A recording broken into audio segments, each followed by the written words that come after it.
Kaibigan, meron ako mahalagang advisory. Pag binaha, na lumusong sa baha, kailangan panoorin nyo to. Life-saving po to. Nagkaroon ng baha ngayon. Actually, kahit hindi baha, basta naglalakad ka sa putik, sa lupa, pwede magkaroon nitong mga sakit. Leptospirosis, typhoid. Short history nung 2009, nung Ondoy at Pepeng, 5,300 cases ng leptospirosis. Around 200 Pilipino namatay. Noong 2012, 3,300 cases ng leptospirosis, 170 namatay. Mahirap mayaman, pwedeng tamaan nito. May kilala nga ako, anak ng mayaman, namatay din sa leptospirosis. Kasi syempre, hindi ka makaiwas lumusong sa baha. Hindi mo rin maiwasan na may daga. Kahit saan naman may daga sa atin eh. Okay, tuturo natin. So basta sa maduming tubig, ang kalaban natin may leptospirosis, may typhoid fever, maduming pagkain, hepatitis A. Pero syempre, ang pinakadelikado dito, leptospirosis. Tuturo ko sa inyo gagawin ha. So, unang-una, di lumusong kayo sa baha. Dapat huhugasan maigi ang paa. Okay? Sabon at tubig, I'm sure mangangatin na yan, may mararamdaman na kayo. Sabon at tubig, pwede ka mag-alcohol, gamitan ng alcohol, yung iba povidone iodine, pero sabon at tubig sapat na yon. Ang problema nga kung merong alipunga o may sugat ang paa, mamaya meron akong prevention na gamot para sa leptospirosis. Tuturo ko mamaya. Napakahalaga to. Yan din ang tinuturo ng DOH, yung binibigay na gamot, pati yung mga LGU, kailangan nakastock nitong gamot. So, wag maglalakad sa baha, kundi maiwasan. Lalo na kahit sa farm, basta barefoot sa soil. Tapos, kung mababawasan ang mga daga. Pero kahit saan may daga eh. Kahit dito sa amin, nabaha kami almost, siguro mga 3 feet yun, pinasok yung bahay namin sa baha. Kaya kanina pa naglilinis. So, leptospirosis, ito pinakamahalaga, ganito. So, lumusong ka sa baha. Naglinis na tayo ng paa, di ba? Alcohol, sabon, tubig, di ba? Maligo maigi, magpalit ng baro. Tapos, mamaya, yung mga pagkain, pag tinamaan ng mga tubig baha, syempre, baka nandun yung leptospirosis, baka makain mo. Pwede rin sa mata kung mapasok eh. So, ang babantayan natin ganito. Ang leptospirosis, up to 40% nakamamatay. Mataas ang death, ang mortality rate niya up to 40%. Ang dengue nga, delikado, 1% lang namamatay. Ang leptospirosis, up to 40%. Pag nag-kidney failure, 20% namamatay. So, lumusong sa baha, ang babantayan natin kung lalagnatin kayo. Pag nilagnat mula, usually mga after 3 to 4 days, pinakamaaga, up to mga 2 weeks. Na pag doon kayo nilagnat, 3 to 4 days, up to 2 weeks nilagnat kayo, lumusong kayo ng baha nung unang araw, delikado po yun. Ha? Tandaan nyo maigi. So mula ngayon na lumusong sa baha, bilang tayo, 2 days, 3 days, up to 2 weeks, actually up to 1 month, meron pa inaabot. Sino nagkaka-leptospirosis? Siyempre, kung marami pang tubig, baka malinis pa, tubig ulan. Pero siyempre, pag kumonti na yan, putik na yan eh. Putik, may ipis, may daga, may ihi ng daga. Lalo na kung may sugat ang paa mo. Okay? Kung may sugat, may alipunga, yun ang delikado.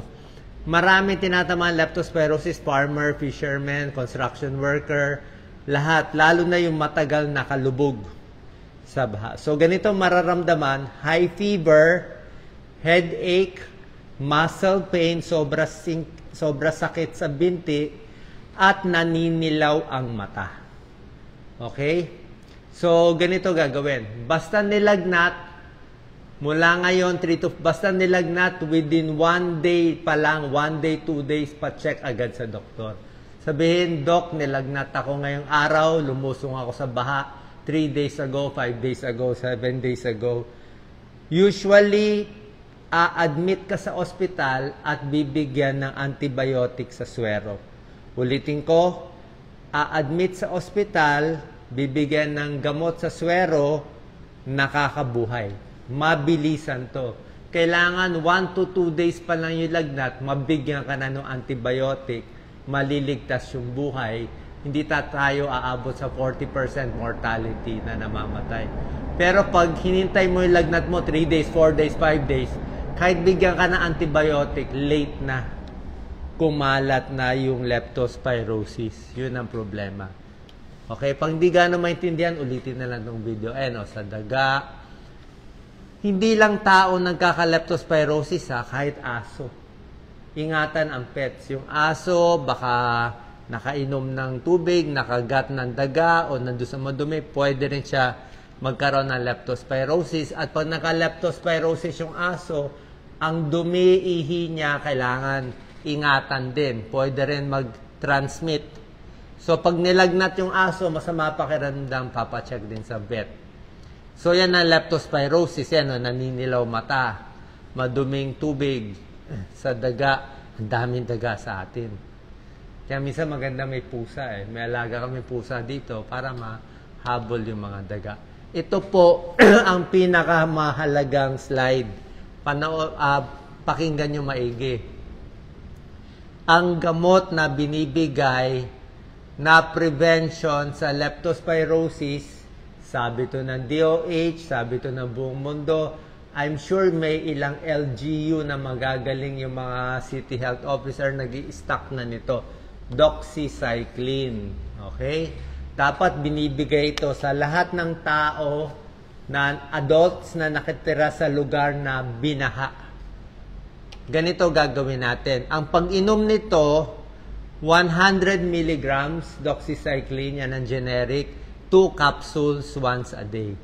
So, 100 milligram capsule, 2 tableta, iinumin pagkatapos kumain, kailangan busog na busog ka, pagkatapos kumain, sabayan na isang basong tubig. So, paano pag-inom? Diba? Tinuro ko sa inyo, 100 milligrams, 2 capsules. Kung isang beses ka lang lumusong sa baha, parang tingin mo, hindi naman ganun kadumi. Diba? Isang beses ka lang dumaan. O medyo duda ka, parang walang sugat, parang may sugat, takot ka lang, hindi ka sure, pwede ka uminom doxycycline, 100 milligrams, 2 capsule, 1 dose only. 1 dose lang, tapos tama na. Hindi siya 100% mapiprevent ng leptospirosis, pero malaking chance mapiprevent niya.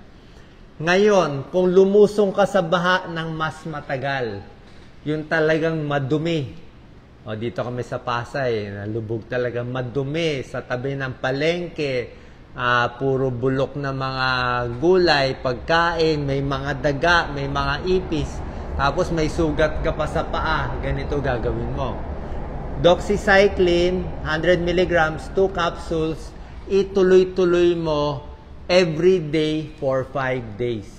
Ulit, every day for 5 days. So, 100 milligrams, 2 capsules, bali 200 milligrams. Day 1, day 2, day 3, day 4, day 5. Gawin mo na 5 araw. 5 araw. Okay? Tapos, kung yung lugar mo nalubog ng baha ng 2 linggo, 3 linggo, so pagkatapos mo ng 5 days, kung lubog ka pa rin sa baha, once a week itutuloy mo yung doxycycline. Pwedeng 100 milligrams, 2 capsules, once a week na lang. Pero mag 5 days ka muna. Okay? Mag 5 days ka muna kung high risk ka. Sana po malinaw. Dapat binibigay ng LGU or sa mga butika. I'm sure mabibili nyo to, emergency meds to. I think dapat ibibigay ito ng mga pharmacies. Hindi ko alam kung kailangan pa ng reseta ng doktor, pero emergency to. So, pag tingin nyo madumi, may diferensya, may sugat ang paa, i-check nyo. Pwede mo uminom 100 milligrams, 2 capsules. Paano iniinom? Isang basong tubig, tapos may pagkain para hindi sumakit ang tiyan. Huwag muna magpapaaraw pag umiinom nito. Kasi pa na-expose sa araw, pwedeng mag-darken ng skin. Yung iba sumasakit ang tiyan.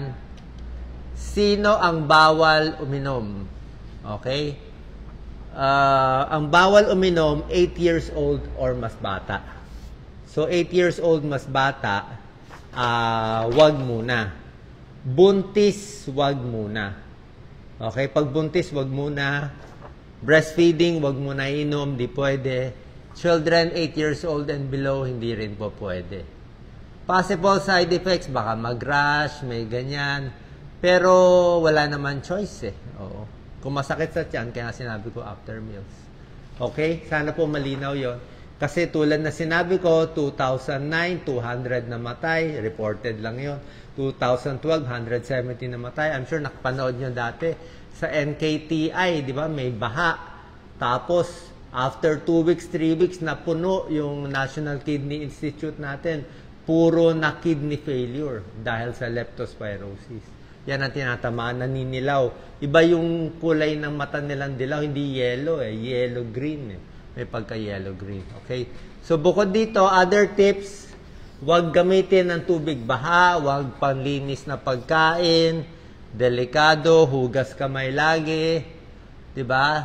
Kung may tubig, kailangan naka-boil maigi ang tubig nyo. Pag ang gulay nalubog na sa baha, wala na tayong magagawa eh. Huwag na ibenta kasi syempre baka may madumi na dun. Okay, nalubog siya sa baha. Okay, sana po nakatulong tong video. Share po natin yung doxycycline prevention. Pero syempre, yung doxycycline, makakatulong siya mabawasan yung risk. Pero ang pinakamaganda, syempre, huwag ka na ma-expose. Pwede ka magbota, pwede ka mag-boots. Tapos yung pets, alagaan din natin. Kasi pwede rin sila tamaan ng leptospirosis. Ingat po palagi. God bless po.